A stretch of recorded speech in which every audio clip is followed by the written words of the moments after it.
आज पुण्यामधील एका बसमध्ये एका महिलेवरती अत्याचार झाल्याची घटना मीडियामधून बघण्यात आली।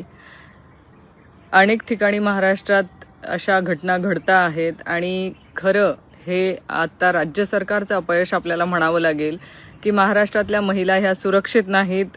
आज त्याने कुठेही गेलं तरीही त्यांना एक सुरक्षित वातावरण देण्यासाठी राज्य सरकार हे अपयशी ठरलेलं आहे असं आपल्याला म्हणता येईल।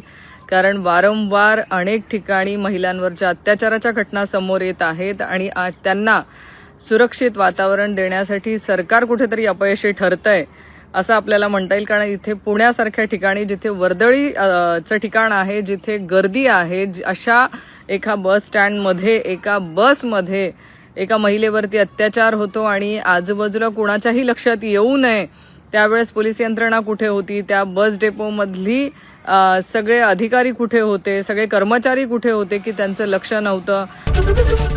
एबीपी माझा, उघडा डोळे बघा नीट।